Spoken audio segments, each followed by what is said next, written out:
ہے، لیکن آج لوگوں کا کہنا یہ ہے کہ اسلام میں عورت کی کوئی عزت نہیں۔ ذرا قرآن مجید کو اٹھا کر دیکھیں کہ اللہ تبارک و تعالیٰ نے سورہ نساء کے نام سے، عورتوں کے نام سے ایک سورت اللہ تبارک و تعالیٰ نے قرآن مجید میں نازل فرما دیا ہے۔ تو اس سے آپ اندازہ لگائیں کہ اسلام میں عورتوں کی کتنی عزت ہے۔ اسلام آنے سے پہلے عورتوں کی حالت یہ تھی کہ وہ گھٹن میں اپنی زندگی گزارا کرتی تھی، بڑی پریشانی کے عالم میں زندگی گزارا کرتی تھی، لیکن جب اسلام آیا تو اسلام نے عورت کے لیے رحمت کے دروازوں کو کھول دیا، ہر طرح سے اسے عیش و آرام کی زندگی عطا فرمائی ہے، اسے گھر کی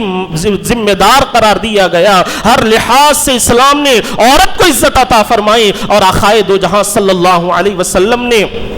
عورتوں کی عزت کو بیان کرتے ہوئے ارشاد فرما دیا کہ اگر کسی گھر میں لڑکی پیدا ہوتی ہے تو اللہ تبارک و تعالیٰ کی رحمتوں کا نزول اس گھر میں